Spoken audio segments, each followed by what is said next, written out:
नमस्कार, morning prime time के आपके पसंदीदा शो में आपका स्वागत है। आपके साथ मैं हूं मलिका मल्होत्रा और चलिए सीधा आपको लिए चलती हूँ मेरे सहयोगी पंकज जैन के पास, जिनके साथ इस वक्त मनीष सिसोदिया मौजूद हैं। पंकज।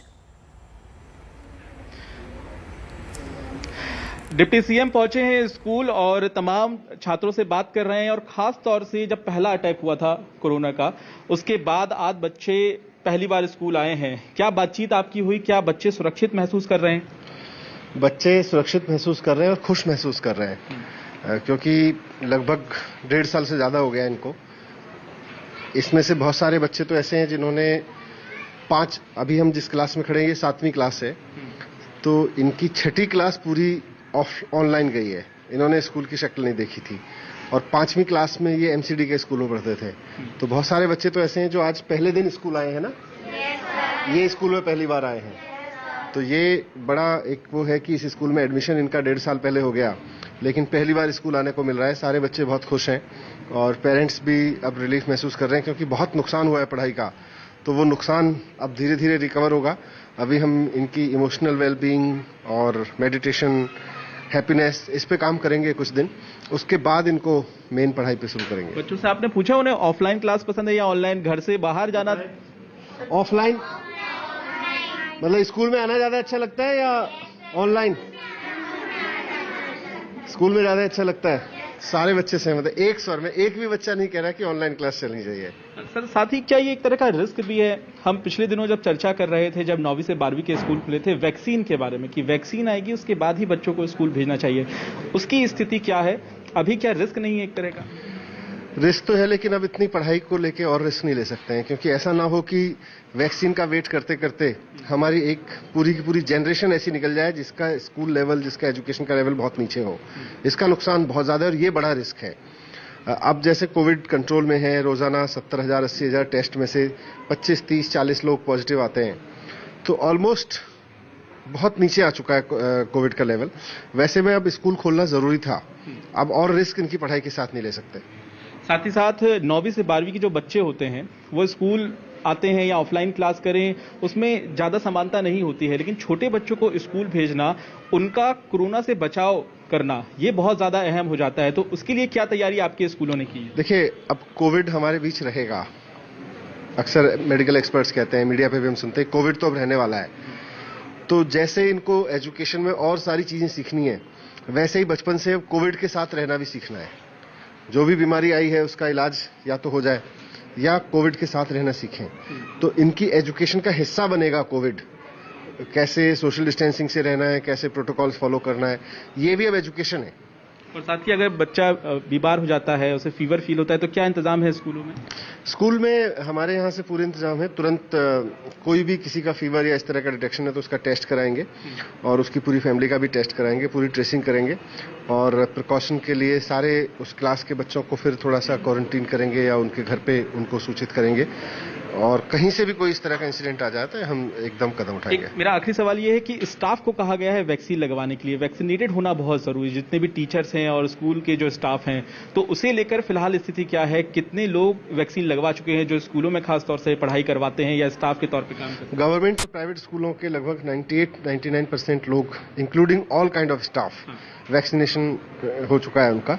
और जो 1-2% बच गए हैं उनको हमने कह दिया है कि वो जब तक वैक्सीन नहीं लगवाएंगे तब तक स्कूल नहीं आएंगे। तो यहाँ पर शिक्षा मंत्री मनीष सिसोदिया बच्चों से बातचीत करते हुए, और तस्वीरें आप देख रहे हैं यहाँ पर, हर टेबल पे आपको सैनिटाइजर की छोटी बोतल नजर आ जाएगी और साथ ही साथ यहाँ पर बच्चों से वो पूछ रहे हैं कि ऑफलाइन क्लास पसंद है, ऑनलाइन क्लास पसंद है।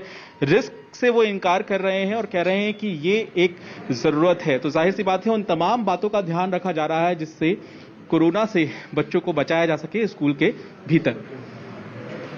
पंकज, और कई महत्वपूर्ण बातें यहाँ पर दिल्ली के डिप्टी सीएम मनीष सिसोदिया ने कही कि बहुत नुकसान यहाँ पर बच्चों की पढ़ाई का हुआ है और अब वक्त आ गया है कि बच्चे कोरोना के साथ जीना सीखें। 19 महीने बाद आज से दिल्ली के स्कूल और सभी क्लासेस के लिए खुल गए हैं। लंबे कोविड प्रतिबंध के बाद हजारों बच्चों को आज पहली बार स्कूल जाने का मौका मिला है। इसी खबर से जुड़े कुछ ग्राफिक्स आपको दिखाते हैं। डीडीएमए का दिशा निर्देश क्या है वो सख्त गाइडलाइंस।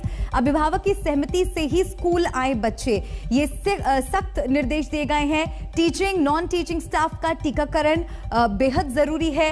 लंच किताबें साझा नहीं करेंगे बच्चे। तो ये तमाम वो गाइडलाइंस हैं जो बच्चों को फॉलो करनी होंगी और टीचर्स को ये इंश्योर करना है कि बच्चों को इन तमाम गाइडलाइंस के बारे में वो लगातार जानकारी देती रहें। और चलिए हिमांशु भी मेरे साथ जुड़ गए, मेरे सहयोगी हिमांशु का रुख कर लेते हैं। हिमांशु, अब से कुछ देर पहले पंकज ने दिल्ली के डिप्टी सीएम मनीष सिसोदिया जी से बात की और उन्होंने कहा कि स्कूलों में तमाम तरह की तैयारियां कर ली जा चुकी हैं इन केस ऑफ इमरजेंसी अगर बच्चे बीमार होते हैं। लेकिन एक बड़ा सवाल यह है कि क्या बच्चों को वहां पर गाइडलाइंस के बारे में रोजाना बताया जा रहा है? क्या ये इंश्योर किया जा रहा है कि बच्चों को पता हो कि कोविड प्रोटोकॉल क्या है, क्या उनको करना है, क्या उनको नहीं करना है? जी देखिए, जैसे ही बच्चे जब स्कूल की गेट पे पहुंचे तो वहीं से उन्हें समझाना शुरू कर दिया गया था। एक छोटे बच्चों की क्लास है, ये 4th क्लास के क्लासरूम है। आप देखिए जो सैनिटाइजर की शीशी है सभी बच्चों ने अपने पास ऊपर रखी हुई है। गैप है, ये एक बच्ची आगे बैठी हुई है, उसके बाद बीच में गैप है, देखिए खाली है, उसके बाद दूसरा बच्चा बैठा हुआ है और सिर्फ ये 50% स्ट्रेंथ है। जो बच्चे आज ऑनलाइन क्लास कर रहे हैं वो कल आएंगे स्कूल और ये बच्चे घर पे रहेंगे।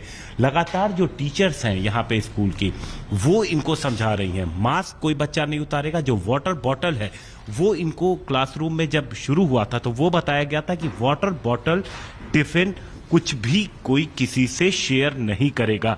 यानी और अगर कहीं कोई ऐसी सरफेस आप टच करते हैं तो आपको सैनिटाइजर का इस्तेमाल करना है। तो लगातार क्लास टीचर की तरफ से इन बच्चों को समझाया जा रहा है, क्योंकि ये छोटे बच्चे हैं तो इसलिए बार बार टीचर इनको कोशिश कर रही हैं, गाइडेंस दे रही हैं। और वेलकम स्टूडेंट्स यहाँ पर लिखा हुआ है स्कूल में। टीचर ने पूरी तैयारी, देखिए किस तरीके की चीजें लेकर के, ताकि बच्चे खुश रहें। आज बहुत दिनों के बाद इन बच्चों को ये, मैम ये क्या चीजें हैं? सर ये इस बच्चे ने बनाई, यही बताएगी। अच्छा, ये बेटा आपने खुद बनाया था? यस, मेरी मम्मी ने भी हेल्प करी थी। तो देखिए ये बच्चे लेकर के यहाँ पर कितनी अच्छी अच्छी खूबसूरत चीजें लेके पहुंचे हुए हैं। और जो कोविड प्रोटोकॉल है मैम, क्या लगातार, क्योंकि ये छोटे बच्चे, बड़े बच्चे तो समझ सकते हैं, इनको कैसे आप हैंडल कर रहे हैं? जब ऑनलाइन क्लास होती थी तो हमने पहले इंस्ट्रक्शन इनको दी थी कि पहले रोल नंबर हाफ बच्चे मतलब बुलाने हैं 50-50%। तो हमने पहले बता दिया था कि अपना लंच बॉटल शेयर बिल्कुल नहीं करेंगे और मास्क का बहुत, सैनिटाइजेशन का बहुत ध्यान रखेंगे। तो बच्चे बहुत एक्साइटेड हैं और आए भी हैं इतने खुश होके। और जैसे कि अभी दिवाली सेलिब्रेशन का टाइम है तो दिवाली डेकोरेशन के आइटम्स हमने पहले ही बनवा लिए थे बच्चों से, ऑनलाइन क्लासेस में इन्फॉर्मेशन दे दी थी। तो बच्चे जैसे लाए हैं तो अच्छा लग रहा है, मतलब, और बच्चे भी हैप्पी हैं काफी। तो आप देखिए अच्छा लग रहा है, टीचर को भी अच्छा लग रहा है, बच्चों को भी अच्छा लग रहा है। ये एक वाकई अच्छी खबर है स्टूडेंट्स के लिए भी, अभिभावकों के लिए भी, कि बच्चे आखिरकार एक लंबे इंतजार के बाद स्कूल पहुंचे हैं। उम्मीद यही करते हैं कि इसी तरह से जो क्लासरूम्स हैं वो गुलजार रहे। दरअसल 19 महीने बाद दिल्ली आज कोरोना की से राहत मिली है और एक बड़ी किस्त मिली है। सभी कक्षाओं के लिए स्कूल खुल गए तो 100% क्षमता के साथ सिनेमा हॉल, मल्टीप्लेक्स और थिएटर भी खुल गए। कोरोना महामारी की वजह से सिनेमा हॉल, मल्टीप्लेक्स और थिएटर को बंद रखा गया था। पाबंदियों से राहत की इन किस्तों के बीच दिल्ली के बाजारों में खासी भीड़ नजर आने लगी है। भीड़ को देखकर चिंता जरूर जताई जा रही है कि कहीं इससे फिर से महामारी को सिर उठाने का मौका ना मिल जाए। ये दिल्ली के लाजपत नगर का मशहूर सेंट्रल मार्केट है। 3 दिन बाद देश में दिवाली का त्योहार है, लिहाजा रविवार को छुट्टी के दिन खरीदारी के लिए सेंट्रल मार्केट में लोगों की भीड़ उमड़ पड़ी। लोगों की पिछली दिवाली कोविड महामारी की भेंट चढ़ गई थी, लेकिन ये भीड़ बता रही है कि इस बार लोग दिवाली की खुशियों से कोई समझौता करने के मूड में नहीं हैं। त्योहारों के सीजन में दिल्ली के अलग अलग बाजारों में भीड़ दोबारा एक बार दिखने लगी है। इस वक्त हम दिल्ली के लाजपत नगर के सेंट्रल मार्केट में, आप देख सकते हैं लोग बड़ी संख्या में इस वक्त शॉपिंग कर रहे हैं। अलग अलग तरह से कुछ लोग कपड़े खरीद रहे हैं। यहाँ पे ज्वेलरी के बहुत सारे दुकान है, वहां पे भीड़ दिखाई दे रही है। निश्चित रूप से इस तरह से भीड़ का बाजार में दोबारा से नजर आना बिजनेस के लिए एक अच्छी खबर है। लेकिन बड़ा सवाल ये है कि क्या लंबे रन में, क्या लॉन्गर रन में ये बिजनेस के लिए अच्छी खबर है? ये सिर्फ दिल्ली के एक बाजार की तस्वीर नहीं है। रविवार को राजधानी के मशहूर सरोजनी नगर मार्केट करोल बाग, चांदनी चौक और सदर बाजार में भी ऐसी ही भीड़ दिखी। कोरोना पूरी तरह से खत्म नहीं हुआ है, ऐसे में एहतियात बरतना जरूरी है। और अब चलिए आपको सीधा लिए चलते हैं, महाराष्ट्र के मंत्री नवाब मलिक प्रेस कॉन्फ्रेंस कर रहे हैं, सुनते हैं।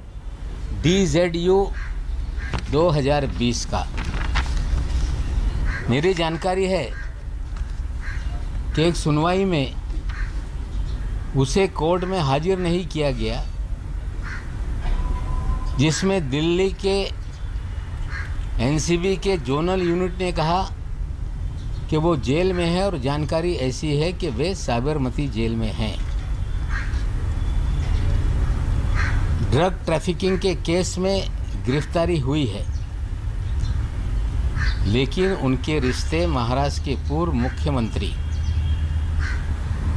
श्री देवेंद्र फडणवीस जी से भी हैं। आपको बता दें कि महाराष्ट्र में जब वे मुख्यमंत्री थे, मुख्यमंत्री रहते समय उनकी पत्नी ने एक रिवर सॉन्ग चल चल मूवी मुंबई नदी संरक्षण अभियान के नाम से एक रिवर सॉन्ग बनाया था। उसमें सोनू निगम जी ने गाना गाया था और देवेंद्र जी की पत्नी ने भी गाना गाया था।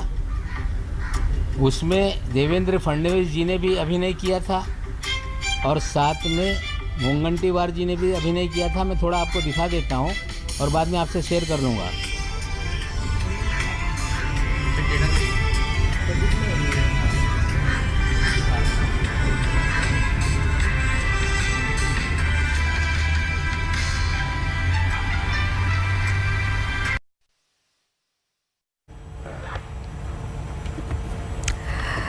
तो लगातार अब ये मामला सुर्खियों में बना हुआ है और कल जिस तरह से समीर वानखेड़े का परिवार रामदास अठावले से मुलाकात करने के लिए पहुंचे थे, अपने प्रमाण पत्र के साथ पहुंचे थे और कहीं ना कहीं केंद्रीय मंत्री रामदास अठावले का समर्थन भी उन्हें मिलता हुआ नजर आ रहा था। प्रेस कॉन्फ्रेंस कर उन्होंने ये बात कही थी कि इस तरह से समीर वानखेड़े पर आरोप ना लगाए जाएं, लेकिन लगातार नवाब मलिक अपने हमले पर और अपने आरोप पर टिके हुए हैं, बने हुए हैं।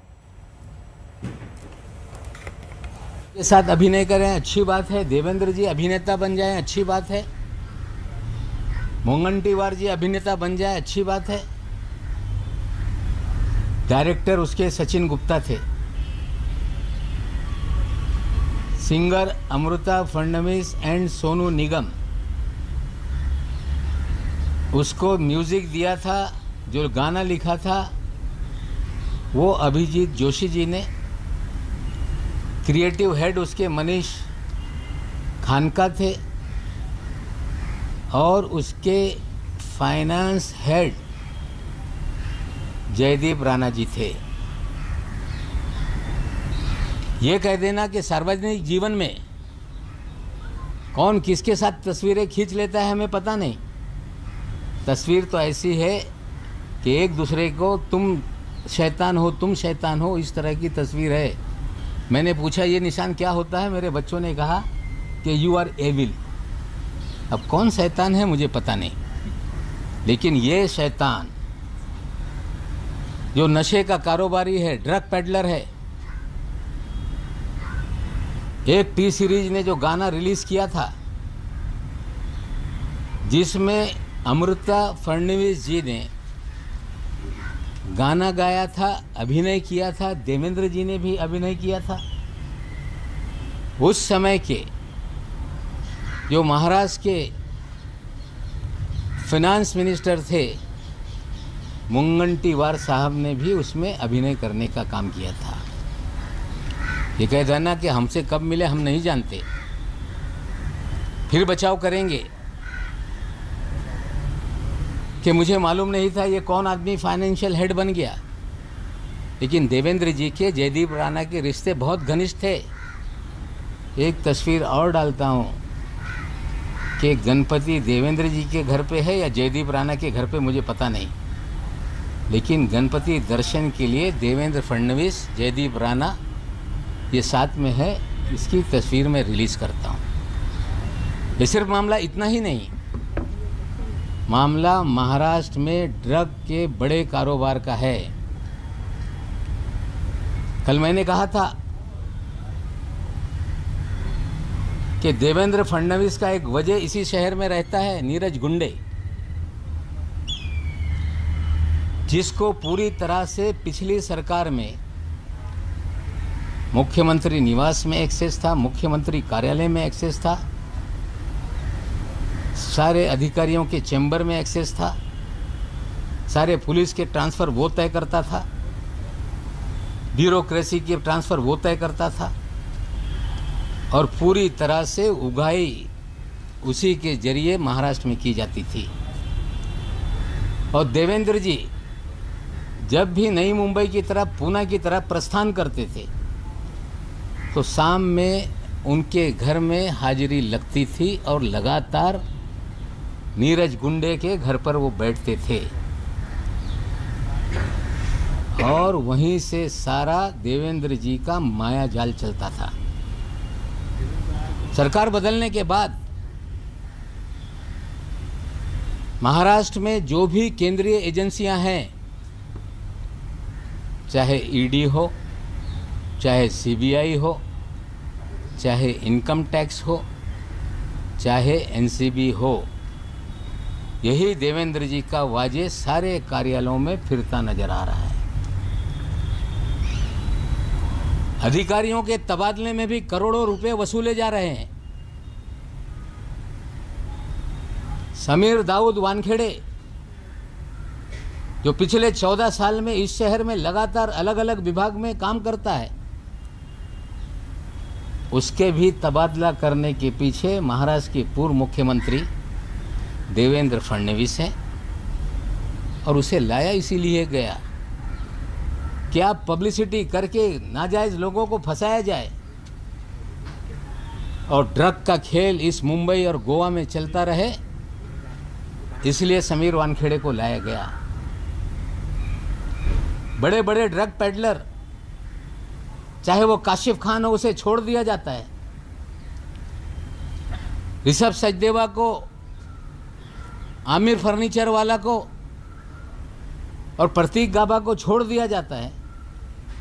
सारा ड्रग का खेल ये देवेंद्र जी के इशारे पे इस राज्य में चल रहा है। जिम्मेदारी से कहता हूं कि प्रतीक गाबा कौन है,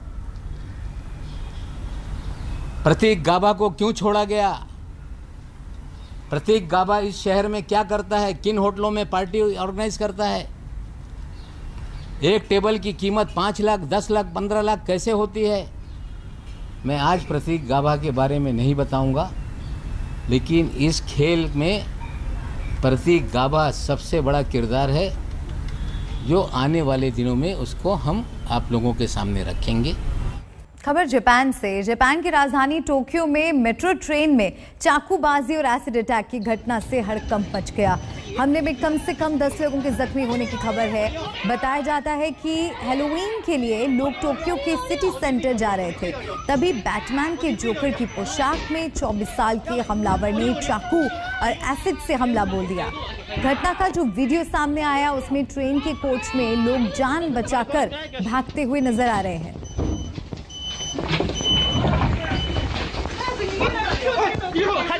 खाजी